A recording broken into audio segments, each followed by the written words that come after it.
I could be the one you talk to when you're feeling down. I could be the one you run to when the moon hits the ground. I can say what I'm feeling, but the words just don't come out. If you ever feel lonely, girl, just know I'll come around. 'Cause I've traveled so far just to get to where you are. And I know that you're broken, but that makes you who you are. So pick up the pieces and show me you mean it tonight. I know what you're feeling, I see that look in your eyes. So pick up the pieces and show me you mean it tonight. 'Cause what I've been dreaming is giving you my paradise.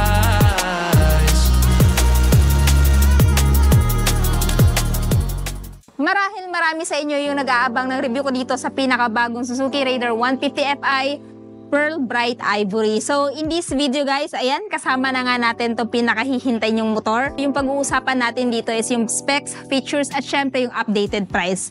Kaya naman tara, samahan nyo ikutan tong motor na to. Let's go! So, sa mga nag-aabang ng color variant na Pearl Bright Ivory ni Suzuki Raider 150 Fi, finally guys, meron na tayo nakita dito sa LYR. So, maraming nag-aabang na mga subscribers ko sa kulay na to dahil nga daw napakaganda. So, this one is yung Sports Edition kasi meron dalawang edition si Suzuki Raider na nilabas ngayong 2024, yung Rube or Rug Edition at saka itong Sports Edition. So yung first impression ko nung nakita ko tong motor na to guys, napamangha ako kasi modern na yung kanyang kulay, maging yung kanyang decals. Tapos kung mapapansin nyo guys, hindi siya ganun ka-colorful, medyo plain lang siya, tapos meron siyang color combination na matte black at ayan, Pearl Bright Ivory, no? Pero kung titingnan natin, para siyang dirty white. Pero yung tawag sa kanya is Pearl Bright Ivory. Tapos dito, glossy yung kanyang texture, while dito is nakamat.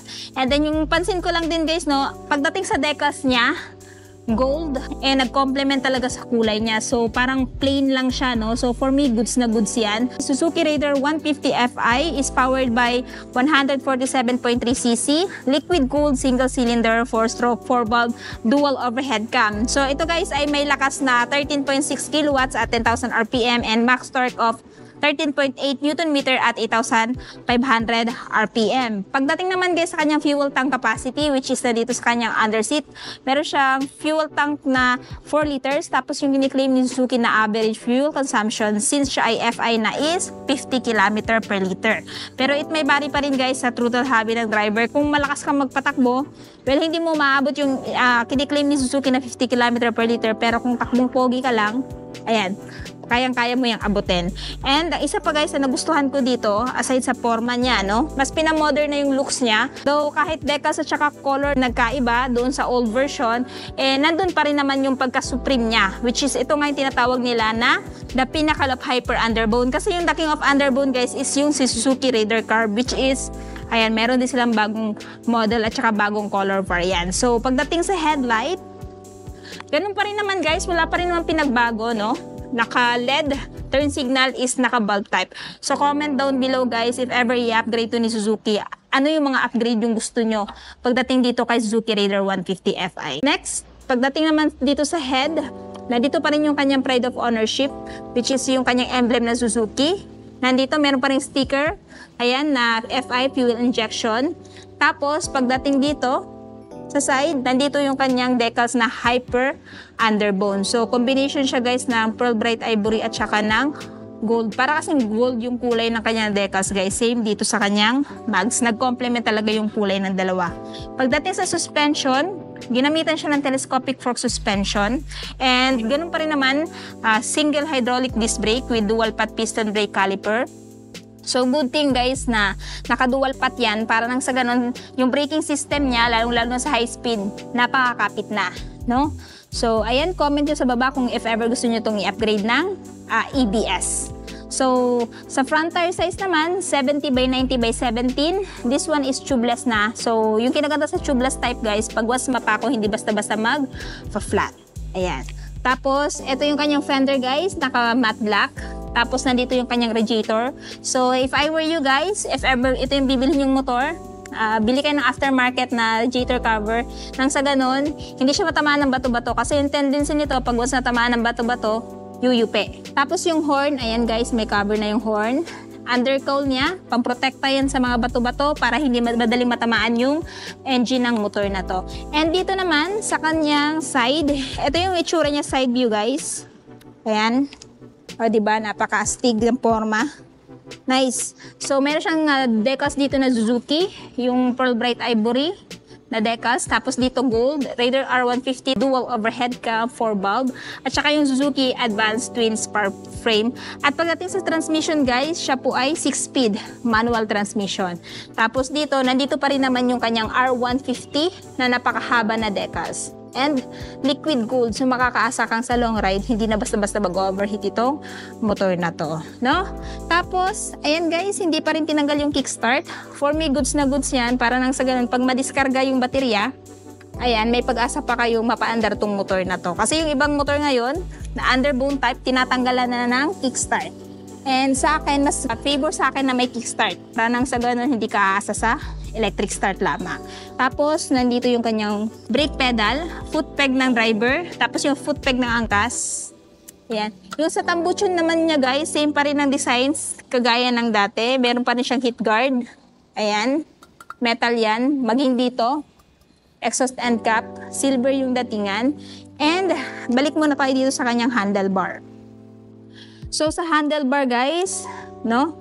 Napaka-aggressive pa rin ang design, parang naka-V. Yung mga buttons and switches dito sa right side is, ayan, electric start. And aside dyan, wala ka nang ibang makikitang buttons, no? Sa left side naman, meron siyang patayan ng ilaw. Ayan, patayan din ng ilaw ng dashboard to. Tapos high beam, low beam, turn signal switch, off, tapos yung horn. And then, pagdating sa dashboard, so, hindi natin makikita yung dashboard guys kasi saka lang nila to ina-activate once na purchase na. Pero yung information naman meron dito is kagaya ng speedometer, RPM indicator, trip A, trip B, tapos yung fuel gauge. Ayan, yung basically type lang naman ng mga information na kailanganin mo sa isang motor. Tapos meron siyang select at saka adjust. So, dyan ka mag-select at saka mag-a-adjust ng mga information dito sa dashboard. So, naka-fully digital instrument panel na din siya. Pagdating naman sa kanyang side mirror guys, typical dahon type pa rin. Ganun pa rin, kagaya ng design ng dati.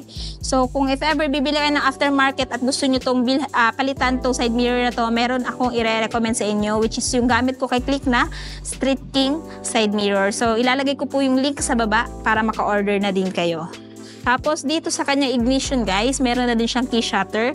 So, safe na safe yan para hindi madali mabuting-ting. Ipapark mo to sa matataong lugar. Ayan. And then, dito, pansin nyo guys, meron siyang front pocket dito. So, may maliit siyang front pocket dito. Pwede mo ilagay yung papers ng motor, coin purse mo. Ayan, mga personal belongings mo na maliliit na pwedeng mailagay dito. Tapos, pagdating naman guys sa kanyang upuan, syempre hindi ka makakaasa. Generous yung seat niya since underbone type to ng motor. Ayan. So, goods na goods yung pormahan niya sa pormahan ng motor na to. Pero kung sa comfort, wala siyang may bibigyan ng comfort para sa inyo guys. Ayan. So, dito tayo sa kanyang grab bar. Ayan, ganun pa rin guys, naka-matte. So, napaka-sharp din ng design and napakaganda din ng pagkaka-mount, durable. So, goods na goods yan, hawakan ng angkas mo kung ayaw niya namang humawak sa inyo. So, dito tayo banda sa kanyang likod.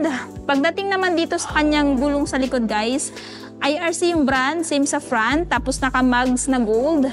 Ayan, tapos ito ay merong tire size, guys, na 80 by 90 by 17, tubeless.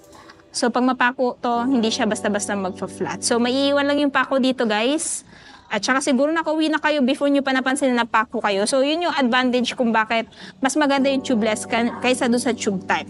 So, braking system is single hydraulic disc brake and single pot piston brake caliper. Suspension naman na ginamit guys is monoshock swing arm suspension. Tapos sa tail naman, ayan, full assembly pa rin.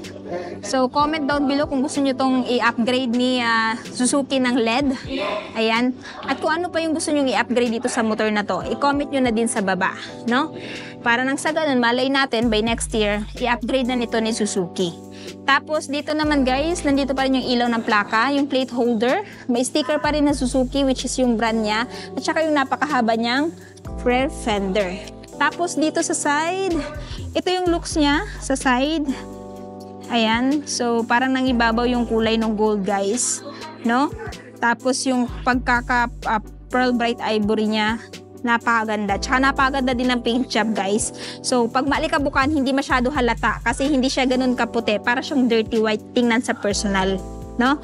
Tapos dito, ito yung kanyang chain cover, swing arm niya, foot peg ng angkas of course. Tapos yung kanyang 6-speed manual transmission. Ayan. Meron nakalagay dito guys, nag-gear niya. So, 1 down, neutral, and the rest is up. Ayan. Tapos dito guys, yan yung looks niya. Ayan. So, comment down below kung ito ba yung tipo ng motor na bibili nyo this year. Gusto kong malaman. Ayan. So, ngayon naman guys, talakayin natin yung kanyang seat height kung abot nyo ba. So, ito yung itsura natin guys pag nakaupo kay Suzuki Raider 150 Fi. So, meron tayong height na 5'5" at sa seat height niya na 765mm at ground clearance sa 150mm. Kita nyo naman, abot na abot natin tong motor na to. So, if ever meron kayong height kahit na 5 flat, kaya nyo pa rin tong abutin. So, ayan. Yung kanyang turning radius malawak naman, tsaka napakadali lang din niyang i-maneuver. So sa long ride guys, medyo ngawit nga lang kayo dito kasi medyo nakalin kayo ng ganyan, unlike doon sa ibang underbow na naka-upright sitting position. Pero kung yung forma talaga yung habol nyo at speed, ayan, highly recommend this one. So, ayan, kita nyo naman guys, napaka-forma, no? Napaka-angas. So, hindi ako magtataka kung bakit isa to sa pinipilahan ng mga riders ngayon dahil nga sa looks at saka sa speed niya. So ngayon naman guys, talakayin natin yung kanyang updated price. So, sa mga interested dito kay Suzuki Raider 150 Fi, the pinnacle of hyper underbone 2024 model per bright ivory. This one guys ay merong updated price na, ayan, spot cash is 119,900. Pero kung gusto nyo ng hulugan, down payment is 9,232 at monthly sa 3 years na 5,599 at rebates na 200. So this one guys is available sa may LYR Marketing Corporation. So along the highway lang siya guys ng Kanokotan. Nasa gitna po siya ng Kawasaki Crib at ng Honda Big Bike. So, yun na guys, tapos na nga natin ikutan tong si Suzuki Raider 150 Fi. Ano yung masasabi niyo sa motor na to? Sulit pa ba siya sa presyo niya? At ano yung katangian niya kung bakit siya i-consider yung bilhin ngayong 2024? I-comment nyo nga sa baba. At syempre kung bago pa lang kayo sa channel ko at hindi pa nakapag-subscribe, huwag kalimutan mag-subscribe para ma-notify kayo once may bago tayong upload. So yun guys, hanggang dito na muna tayo. Ride safe and peace out!